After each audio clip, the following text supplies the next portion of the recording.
Welcome to this explainer on Thomas Hardy's Jude the Obscure. Let's jump right in. So Thomas Hardy is widely considered an absolute giant of English literature, right?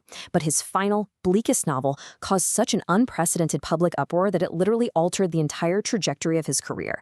And that's because it acted as a scathing, unapologetic attack on the restrictive structures of 19th century Victorian society. Which brings us to a massive question. Why did a story about rising hope getting totally crushed by deterministic despair trigger absolute public outrage? Back when it was published in 1895, critics famously dubbed the book Jude the Obscene. The backlash was so fierce and the societal rejection so harsh that Hardy actually stopped writing novels altogether. He just dedicated the rest of his life to poetry.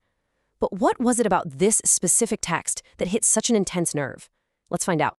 Section 1. Rebelling against Victorian society. To really understand the immense backlash this text received, we first have to look at the incredibly rigid world Hardy was deliberately exposing. Victorian Britain was deeply entrenched in tradition, strict social hierarchies, and moral codes that dictated exactly how a respectable person was supposed to live. And Hardy went right for the jugular. He ruthlessly targeted 3 specific pillars of Victorian society. Using his characters, he exposed the sheer hypocrisy and cruelty embedded in these institutions. First, he challenged the elitist idea that higher education should be reserved only for the wealthy. Then, he fiercely questioned the sanctity of the restrictive, inescapable marriage contract. And finally, he pointed out the deep emotional damage caused by religious orthodoxy. He wasn't just telling a sad story here, he was putting his own society on trial. Section 2. The tragic coming of age. Let's explore exactly how Hardy puts society on trial through our main character, Jude Fawley. Jude is an impoverished stonecutter who dreams of getting a higher education.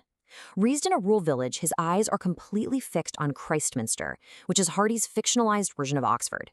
He spends a whole decade basically teaching himself Latin and Greek while cutting stone, totally driven by this belief that knowledge will elevate him out of poverty. Now, in a classic Dickensian coming-of-age story, what we call a Bildungsroman, the young hero overcomes all these obstacles through virtue and hard work. But Hardy, he takes this traditional, uplifting format and flips it entirely on its head to create a tragic anti-Bildungsroman. Knowing Hardy's notoriously bleak worldview, he absolutely denies us that satisfying character arc. Instead, he shows us exactly what happens when a society's doors are bolted shut, no matter how hard the hero works. So instead of a success story, Jude's life spirals downward through 3 distinct stages, moving inevitably from innocent ambition to just utter disillusionment. He starts out with this naive, poetic vision of academia. Then his progress gets totally derailed, first by a disastrous, loveless marriage to Arabella, who actively despises his intellectual pursuits, and then by the crushing reality of the class divide when he finally makes it to the city of his dreams. Just listen to this brutal quote from the dean of a Christminster college.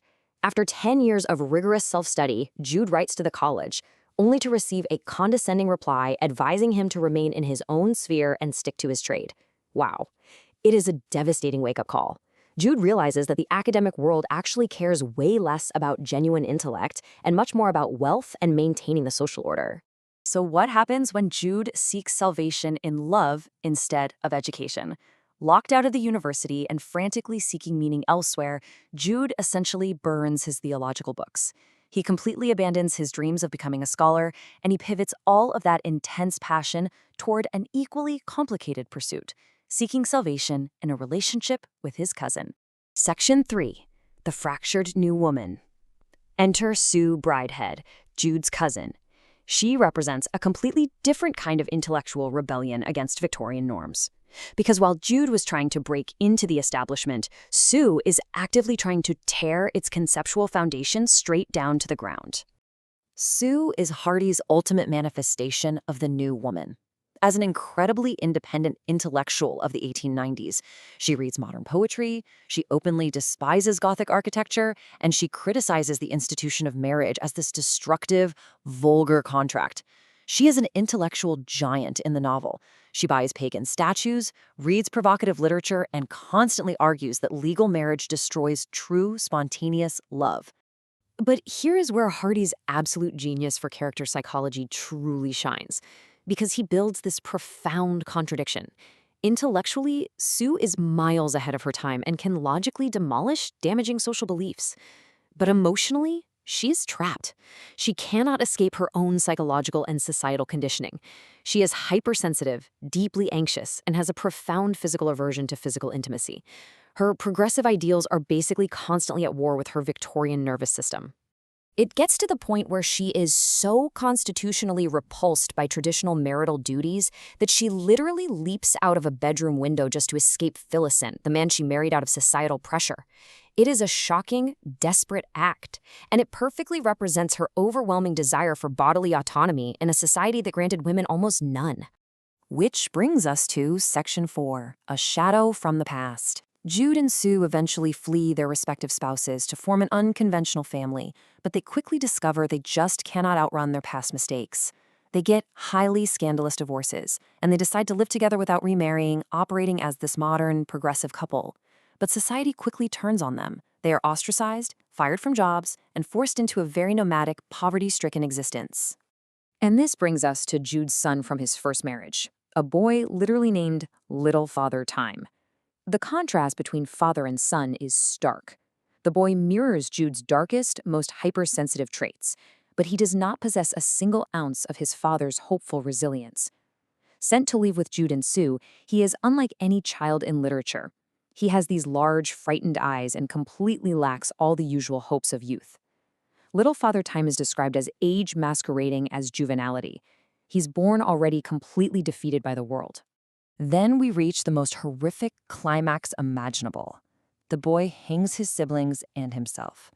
He leaves behind this chilling, misspelled note in a grotesque attempt to alleviate his parents' poverty, reading simply, "Done because we are too many." After hearing Sue express anxiety about another baby coming while they can't afford lodgings, the boy totally internalizes the crushing economic and social pressures surrounding them, taking matters into his own hands in an unimaginably tragic way.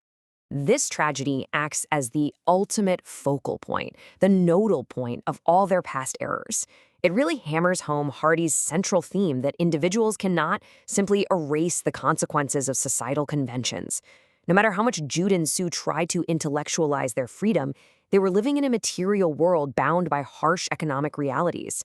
The boy physically embodies the inescapable shadow of their past and society's brutal refusal to just let them live in peace.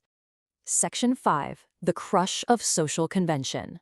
The gruesome aftermath of this event completely shatters our protagonists and their rebellion.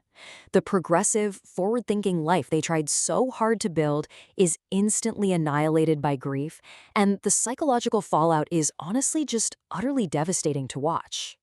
We witness a terrifying, multi-step downward spiral. First, Sue's intellect shatters. Traumatized, she interprets the deaths as a direct punishment from God for her unconventional life. So, in a horrifying act of self-punishment, she forces herself into submissive penance, returning to the husband she loathes. Then, a broken Jude is tricked back into marriage with his first wife, Arabella. He loses the only thing keeping him going and ultimately dies obscure, sick, and entirely alone at age 30, literally quoting scripture to curse the day he was born. Ultimately, Hardy's critique is crystal clear. He argues that in a rigidly orthodox society, individual struggles are totally futile against the deterministic machinery of class and convention. The tragedy of Jude and Sue isn't just a sad love story, it is a massive structural critique. Hardy is showing us that personal rebellion just isn't enough.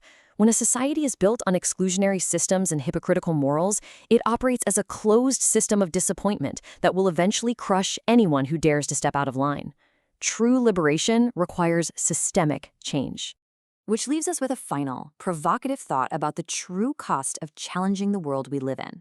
If intellectual rebellion isn't enough to break free from deeply ingrained social conditioning, how do we ever truly escape the shadows of our society? When we look at Jude's crushed ambitions and Sue's fractured identity, we really have to ask ourselves, even today, how much of our own lives, our relationships, and our boundaries are still being dictated by the invisible, rigid shadows of the society we inhabit?